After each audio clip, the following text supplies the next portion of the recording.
नमस्कार विद्यार्थियों, आप सभी का स्वागत है हमारे YouTube channel Bihar SS lockers academy में। आज हम लोग जो है मनोविज्ञान के तीसरा अध्याय जिसका नाम जीवन की चुनौतियों का सामना है, तो इस पाठ में हम लोग आज पढ़ेंगे प्रतिबल के प्रकार और उसके समाधान को हम लोग आज पढ़ेंगे। इससे पहले हम लोगों ने इस पाठ में प्रतिबल के स्रोतों के बारे में चर्चा किया था कि प्रतिबल के कौन कौन से स्रोत होते हैं, उसके बारे में हम लोगों ने पढ़ा था। उससे पहले हम लोग ये भी जाने कि प्रतिबल क्या है, समायोजन और कुसमायोजन क्या होता है, इसके बारे में भी हम लोगों ने पढ़ा था। तो जो विद्यार्थी उस क्लास को नहीं किए हैं तो आप हमारे चैनल के प्लेलिस्ट में जा करके उस क्लास को ज़रूर देखिएगा, ताकि आप लोग को ये चैप्टर जो है समझने में कोई दिक्कत परेशानी ना हो। क्योंकि आप डायरेक्ट इसको पढ़िएगा तो फिर आपको दिक्कत होगा, इसलिए आप शुरू से पढ़िएगा तो आपको समझ में आएगा। और एक चीज़ ये भी मैं बता दूं कि अगर जो विद्यार्थी हमारे बिहार एसएस लोकर्स एकेडमी के यूट्यूब चैनल और टेलीग्राम चैनल को ज्वाइन नहीं किए हैं तो फटाफट से आप हमारे यूट्यूब को सब्सक्राइब कर लीजिए, बेल आइकन को प्रेस कर दीजिए, ताकि हमारे नए नए क्लासेज का अपडेट आप लोगों तक पहले मिलते रहे। और साथ ही अगर आप टेलीग्राम चैनल को ज्वाइन नहीं किए हैं तो इसे भी आप ज्वाइन कर लीजिएगा, ताकि हमारे जो किसी भी क्लासेज का PDF है वो आपको यहाँ पर उपलब्ध मिलेगा। तो अगर आपको PDF नोट्स भी चाहिए तो आप इसे ज़रूर ज्वाइन करें। अब आइए हम लोग आज के अपने टॉपिक के ऊपर बात करेंगे। आज का हमारा टॉपिक है प्रतिबल के प्रकार, टाइप्स ऑफ स्ट्रेस। यानी हम लोग क्या करेंगे, यहाँ पर प्रतिबल के प्रकार को देखेंगे। तो मैंने आप लोग को बताया है सबसे पहले स्ट्रेस के बारे में कि स्ट्रेस क्या होता है और इसे उत्पन्न करने वाले स्रोत कौन कौन से हैं, यानी प्रतिबल के स्रोत कौन कौन से हैं, ये भी मैंने आप लोगों को बता दिया है। अब हम लोग प्रतिबल के जब प्रकार पढ़ेंगे, इसके प्रकार के बारे में चर्चा करेंगे हम लोग। तो इसके जो है 3 प्रकार होते हैं। कितने प्रकार होते हैं भाई? 3 प्रकार होते हैं। कौन कौन है, आइए आगे हम लोग देखते हैं और उसको समझते हैं। लेकिन उससे पहले यहाँ बताया गया है कि मानव जीवन प्रतिबल से भरा पड़ा है। हमें कई कारणों से प्रतिबल की अनुभूति होती है और कहा जा रहा है कि यह हमारे स्वास्थ्य को बुरी तरह से प्रभावित करता है और यह हमें कई तरह के मनोवैज्ञानिक विकार पैदा करता है।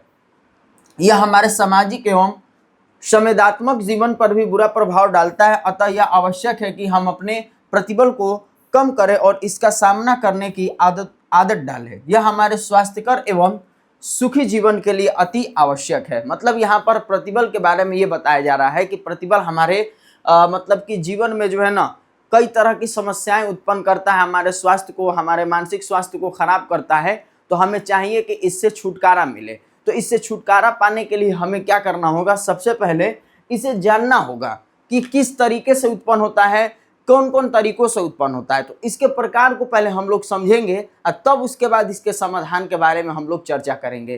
तो यही कहा जा रहा है कि ऐसा करने के लिए हमें पहले यह पता लगाना होगा कि हमारे जीवन में कितने प्रकार के प्रतिबल होते हैं, यानी हमारे जीवन में जो स्ट्रेस उत्पन्न हो रहा है तो किस प्रकार से उत्पन्न हो रहा है उसको हमें जानना पहले जरूरी है।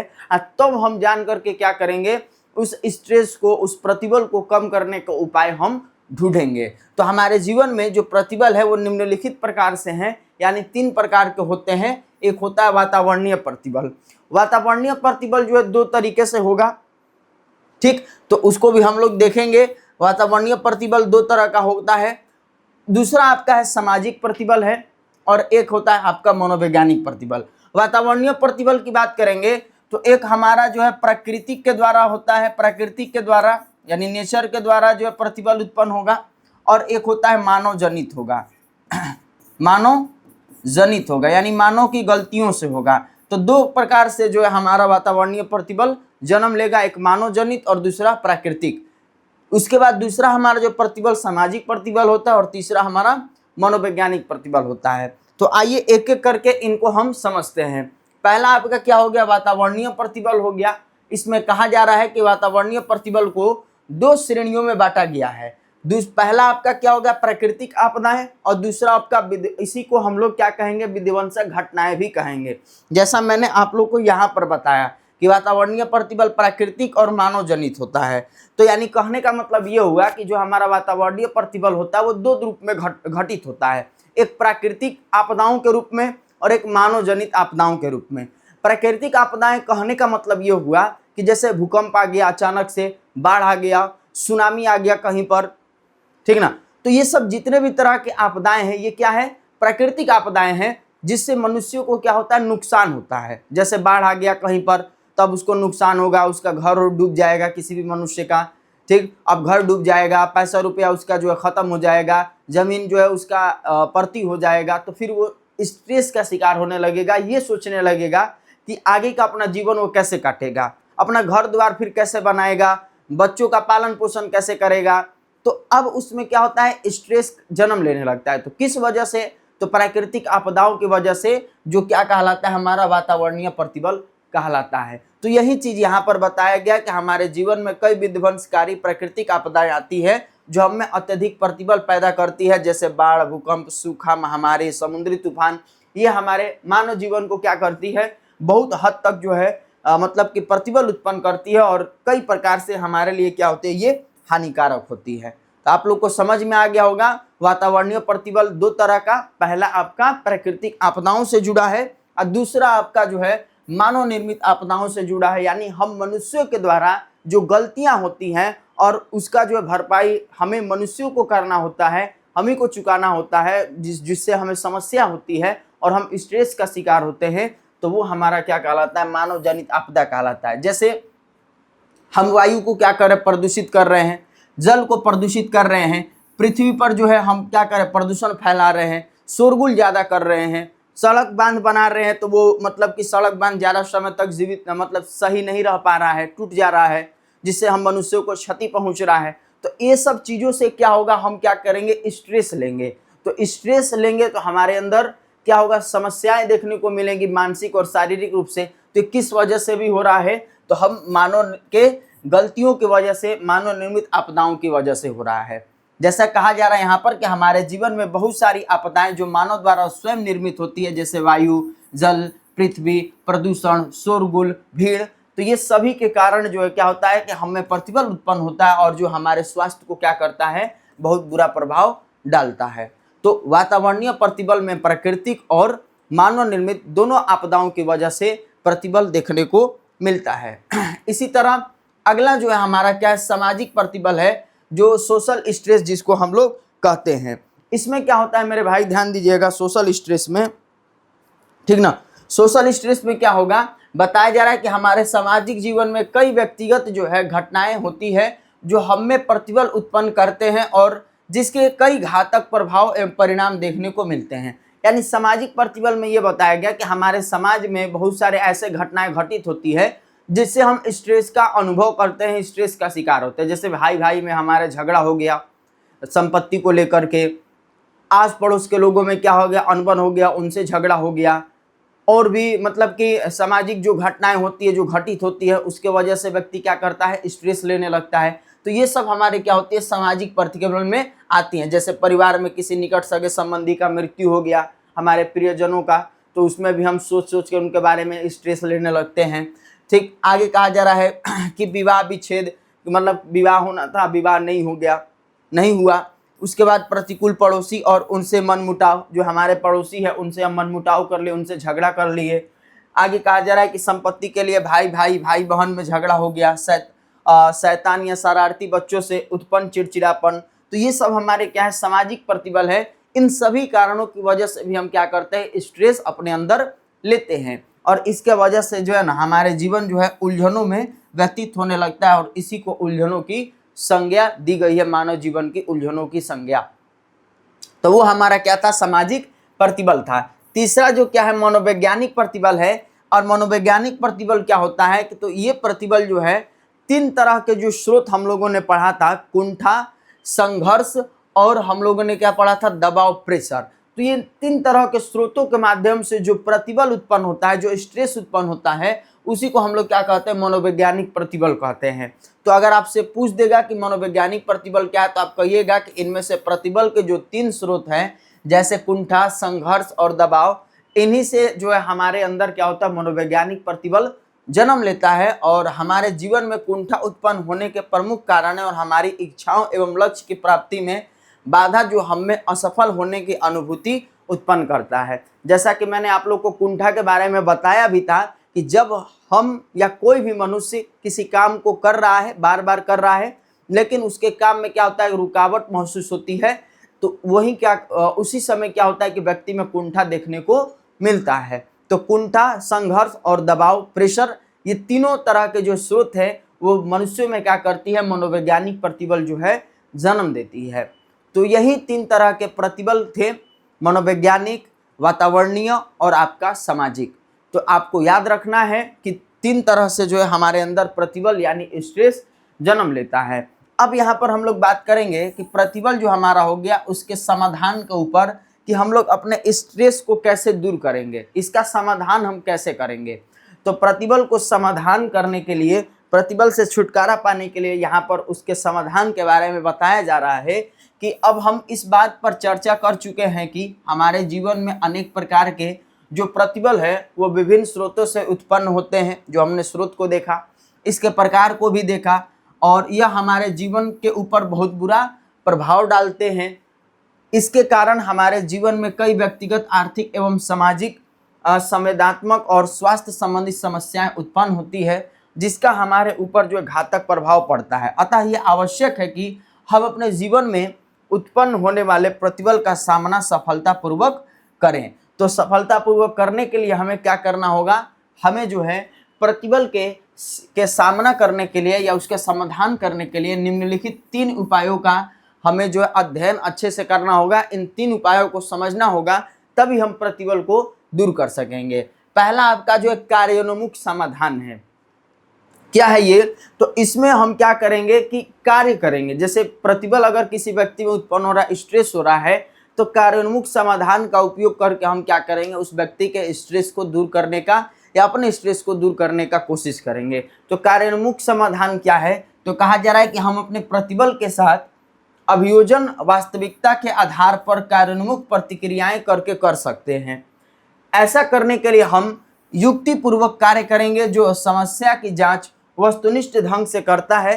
तत्पश्चात हम समस्या का समाधान करने के लिए एक निश्चित तार्किक एवं सकारात्मक कार्य करते रहेंगे। यानी कहने का मतलब ये हुआ कि अगर हमारे अंदर स्ट्रेस जो है, तो स्ट्रेस को दूर करने के लिए हम क्या करेंगे, कार्योन्मुख जो है समाधान का उपयोग करेंगे, जिसमें हम युक्तिपूर्वक तरीके से, युक्तिपूर्ण तरीके से क्या करेंगे, अपनी जो समस्या हो गई उसकी जांच जो है करेंगे वस्तुनिष्ठ ढंग से। यानी उसके जो है एक मतलब वस्तुनिष्ठ प्रश्नों को, श्रृंखला को तैयार करेंगे, उसको सूची बनाएंगे और फिर जो है अपनी समस्या को समाधान निश्चित और तार्किक रूप से जो है हम और सकारात्मक कार्यों के माध्यम से हम करेंगे। तो ये कार्योन्मुख समाधान है। इसमें कार्यों के माध्यम से अपनी समस्याओं का जांच करके उसका एक विवरण, वस्तुनिष्ठ विवरण तैयार करके और तार्किक रूप से जो है अपने सकारात्मक कार्यों को करते हुए अपने प्रतिबल को दूर करेंगे कार्योन्मुख समाधान के माध्यम से। इसके बाद जो दूसरा हमारा इसमें और भी कुछ बातें बताई गई है। कहा जा रहा है कि कभी कभी ऐसा करने के संदर्भ में हम संभव आवश्यक परिवर्तन अपने आप में या अपने इर्द गिर्द परिवेश में कर लेते हैं और ऐसा करके अपने प्रतिबल का सामना करने की कोशिश करते हैं। कभी कभी ऐसी परिस्थिति उत्पन्न हो जाती है कि उपयुक्त तरह से प्रतिबल का हम समाधान करने में असफल होते हैं, तब हम अपने आप को प्रतिबल युक्त स्थिति से दूर या अलग कर लेते हैं या कोई एक अच्छा विकल्प ढूंढ लेते हैं और हम प्रतिबल को कम करने के लिए जो लक्ष्य हमारे सामने उपलब्ध है उसी को मानकर समझौता कर लेते हैं। तो मतलब इसमें यही सब चीज़ें बताई गई है, कार्योन्मुख समाधान के माध्यम से हम लोग कैसे अपने प्रतिबल को दूर करेंगे। जैसा मैंने बताया आप लोगों को। दूसरा एक आपका है संवेग केंद्रित समाधान। अब ये क्या है, तो कहा जा रहा है कि संवेग केंद्रित समाधान का उद्देश्य प्रतिबल के उत्पन्न संवेदात्मक अनुक्रिया से छुटकारा पाना और ऐसा करने से प्रतिबल के द्वारा उत्पन्न खतरों के प्रभाव को कम किया जाता है और हम अच्छा अनुभव करते हैं। जैसे बताया जा रहा है यहाँ पर कि तनाव से मुक्त होने के लिए व्यक्ति कभी कभी मदिरा पान या प्रशांतक औषधियों का उपयोग करता है। यानी हम कभी कभी तनाव से छुटकारा पाने के लिए क्या करते हैं, दारू, शराब ये सब पीने लगते हैं। क्यों पीते हैं, क्योंकि हम तनाव से मुक्त हों। लेकिन तनावपूर्ण स्थिति से अपने को दूर करने के लिए दूरदर्शन के कार्यक्रम को भी हम देखते हैं या बाहर जाकर के कोई चलचित्र देखते हैं, लेकिन यह उनमें प्रतिबल के क्षणिक राहत जो है देता है। संवेग केंद्रित समाधान प्रतिबल से उत्पन्न समस्याओं को दूर नहीं करते हैं। इसके द्वारा व्यक्ति प्रतिबल के विरोधी परिणामों का केवल सामना कर पाती है। संवेग केंद्रित समाधान मतलब यही हुआ, अपने इमोशन को कंट्रोल करना, अपने इमोशन को जो है ना बरकरार रखना मतलब बचा करके रखना, तो उसके लिए कहा जा रहा है कि अगर आप स्ट्रेस का अनुभव कर रहे हैं तो आप क्या करिए, मतलब जो शराब सिगरेट पीने वाले लोग हैं वो क्या करते हैं, शराब सिगरेट ये सब पीते हैं ताकि वो स्ट्रेस को अपना कम कर सके, या फिर कहीं बाहर घूमते फिरते हैं, घूमने फिरने जाते हैं, मूवी देखने जाते हैं, या घर में टेलीविज़न देखते हैं कि जिससे उनका मन लगे। तो ये समय केंद्रित समाधान कुछ समय तक व्यक्ति के स्ट्रेस को कम करता है जब ये इस तरह के कार्यों को कर रहे हैं। तो वही चीज़ ये बताया गया है कि इसके द्वारा प्रतिबल विरोधी जो परिणाम है उसी को जो है ये क्या करती है, केवल सामना करती है। तो ये संवेग केंद्रित समाधान हमारा जो है क्या करेगा, कुछ समय के लिए हमारे प्रतिबल से हमको रक्षित करेगा। अगला जो है आत्मरक्षात्मक समाधान है। इसमें कहा जा रहा है कि आत्मरक्षात्मक समाधान के द्वारा व्यक्ति प्रतिबल से उत्पन्न खतरों एवं आत्म अवमूल्यन से अपने अंग की रक्षा करता है और ऐसा करके वह संवेगात्मक चोट से अपने को बचा पाता है। आत्मरक्षात्मक प्रतिक्रियाओं का मूल उद्देश्य है कि अपने को प्रतिबल की स्थिति से अलग करना, अपनी असफलताओं में लचीलापन लाना, चिंता को कम करना और सांवेगिक क्षति की प्रतिपूर्ति करना एवं अपने योग्यता एवं महत्व की अनुभूति को बरकरार रखना। तो ये हमारा आत्मरक्षात्मक जो है समाधान है। और कहा जा रहा है कि अपनी अंग की सुरक्षा करने हेतु सुरक्षाभिमुखी युक्तियां, उदाहरण के लिए प्रेक्षण, प्रतिक्रिया, निर्माण, दमन, उदात्तीकरण, निर्भरता, आत्मीकरण, औचित्य जो है स्थापन एवं क्षतिपूर्ति आदि का उपयोग करते हैं। तो मतलब ये 3 तरह के जो है समाधान दिया गया था, जिससे हम क्या करेंगे, अपने प्रतिबल के समाधान के इन उपायों का प्रयोग करके क्या करेंगे, अपने स्ट्रेस को कम करेंगे।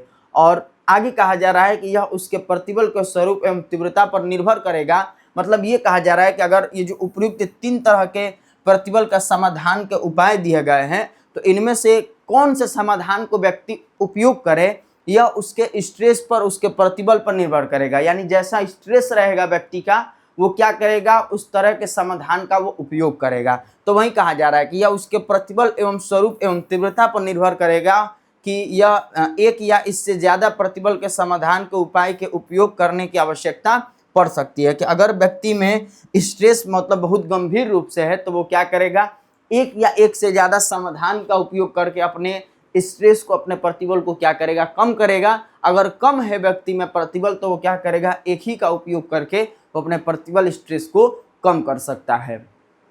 तो यही प्रतिबल के प्रकार और समाधान थे। मैं उम्मीद करता हूं कि आप लोग समझे होंगे। अगर नहीं समझे होंगे तो इसे आप दोबारा देखिएगा, इसको समझने का कोशिश कीजिएगा, क्योंकि थोड़ा सा ये समझने वाला है। मनोविज्ञान में टॉपिक होते हैं और बहुत सारे बच्चे जो है चैप्टर नहीं पढ़ते हैं, तो मैं उनसे यही कहूँगा कि आप चैप्टर पढ़िए, थ्योरी पढ़िए, ऑब्जेक्टिव सब्जेक्टिव के पीछे नहीं भागिए। जब आप थ्योरी अच्छे से समझ लेंगे तो आप ऑब्जेक्टिव और सब्जेक्टिव खुद से बना लीजिएगा, ये गारंटी मैं दे रहा हूँ।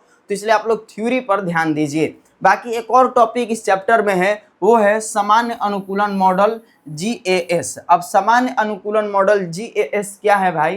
तो सामान्य अनुकूलन मॉडल को या इस सिद्धांत को जो है ना हंस शैली ने प्रतिपादित किया, जिसको हंस शैली का सिद्धांत भी कहते हैं। और ये सामान्य अनुकूलन मॉडल GAS से सूचित किया जाता है।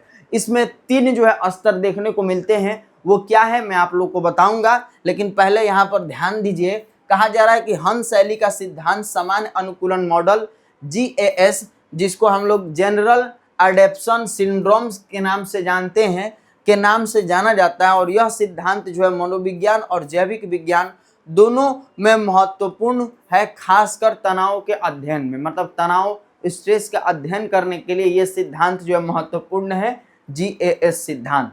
और इसमें बताया गया है कि हंस शैली ने यह सिद्धांत 1936 ईस्वी में प्रस्तुत किया था। और इसके अनुसार जब कोई व्यक्ति तनावपूर्ण स्थिति का सामना करता है तो उसका शरीर जो है 3 चरणों में प्रतिक्रिया करता है। मतलब अगर हम मनुष्य हैं और हमारे अंदर अगर तनाव, स्ट्रेस देखने को मिल रहा है, तो हमारा जो स्ट्रेस होता है, तनाव होता है, ठीक उस स्थिति में अगर हम रह रहे हैं तो ये 3 चरणों में ये प्रतिक्रिया करता है।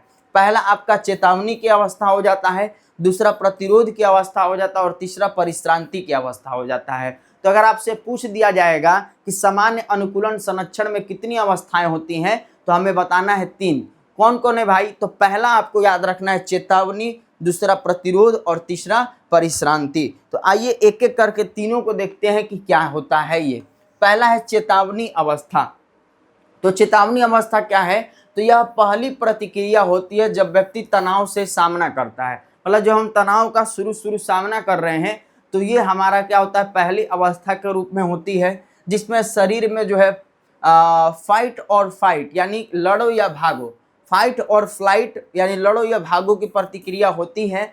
और एड्रेनालिन, कोर्टिसोल जैसे हार्मोन हमारे अंदर से निकलते हैं। ठीक, इसमें दिल की धड़कन जो है तेज हो जाती है, सांसें तेज होती है और मांसपेशियां तनाव में आ जाती है। तो ये चेतावनी की अवस्था में हमें देखने को मिलता है। मतलब ये चेतावनी मिलती है कि हमारे अंदर क्या हो रहा है, तनाव जन्म ले रहा है। तो जब तनाव जन्म लेगा तो हमारे अंदर से ये सब हार्मोन्स जो है निकलेंगी और शरीर में हमारा जो लड़ या भागो जैसी प्रतिक्रिया जन्म लेंगी और हमारे में दिल का जो धड़कन जो है वो तेज हो जाएगा, सांसें जो है तेज गति से चलने लगेंगी और इसके बाद ये भी बताया गया कि मांसपेशियों में तनाव भी बढ़ जाएगा। तो हमारे शरीर में ये सब प्रतिक्रिया देखने को मिलेंगी जब हम तनाव का शिकार मतलब कि जब हमारे अंदर तनाव जो है जन्म लेने लगेगा। तो ये चेतावनी जो अवस्था ये हमारे सामान्य अनुकूलन संरक्षण की पहली अवस्था है। जब दूसरी अवस्था आएगी तो वह प्रतिरोध की अवस्था है। अब प्रतिरोध की अवस्था में क्या होता है, तो अगर तनाव जारी रहता है तो शरीर उससे लड़ने के लिए अनुकूलन करता है। मतलब अगर हम चेतावनी की अवस्था में हैं और स्ट्रेस उत्पन्न हो रहा है तो उस समय अगर हम अपने स्ट्रेस को ठीक कर रहे हैं तो सही है, लेकिन जब स्ट्रेस हमारा तनाव अगर ठीक नहीं हो रहा है और तनाव जारी रह रहा है तो उस समय हमारा जो है शरीर लड़ने के लिए जो है ना अनुकूलन करता है प्रतिरोध की अवस्था में। मतलब उससे लड़ने के लिए जो है कार्यरत रहता है तनाव से। इसके बाद बताया जा रहा है कि व्यक्ति धीरे धीरे तनाव के अनुरूप ढलने लगता है और शारीरिक ऊर्जाओं का उपयोग करता है, लेकिन लंबे समय तक ये अवस्था रहने पर जो है थकावट आ सकती है। यानी प्रतिरोध की अवस्था जब रहेगी, लंबे समय तक रहेगी तो व्यक्ति में क्या होगा, शारीरिक थकावट देखने को मिलेगा। तीसरा जो अवस्था हमारा है वो है परिश्रांति या जिसको हम लोग थकावट की अवस्था कहते हैं। तो ये अवस्था क्या होता है, इसको ध्यान से आप लोग सुनिएगा। कह रहा है कि यदि तनाव बहुत लंबे समय तक बना रहे तो शरीर की ऊर्जा जो समाप्त होने लगती है, रोग प्रतिरोधक क्षमता घट जाती है और मानसिक और शारीरिक बीमारियां होने लगती है, जैसे डिप्रेशन हो गया, एग्जाइटी हो गया, हाई बीपी हो गया। ये हमारे क्या हो गए, परिश्रांति या थकावट की अवस्था में होता है जब तनाव बहुत लंबे समय तक बना रहे, बहुत ज़्यादा लंबे समय तक बना रहे। तो ये सब अवस्थाएं देखने को हमारे शरीर के अंदर मिलती है। तो ये सामान्य अनुकूलन संरक्षण की तीसरी अवस्था थी। पहली और दूसरी अवस्था को भी मैंने बताया। इसका प्रतिपादन हंस शैली के द्वारा 1936 ईस्वी में किया गया। अगर आपसे पूछ देगा कि तनाव के अध्ययन के क्षेत्र से कौन संबंधित थे, तो हंस शैली संबंधित थे। ये चीज़ आप लोग को बताना है। बाकी ये क्लास आप लोग को कैसा लगा कमेंट में ज़रूर बताइएगा और हम लोग मिलेंगे नेक्स्ट क्लास में इस पार्ट के ऑब्जेक्टिव और सब्जेक्टिव क्वेश्चन के साथ। तब तक के लिए आप लोग स्वस्थ रहिए, मस्त रहिए और अपनी तैयारी अच्छे से करते रहिए। धन्यवाद।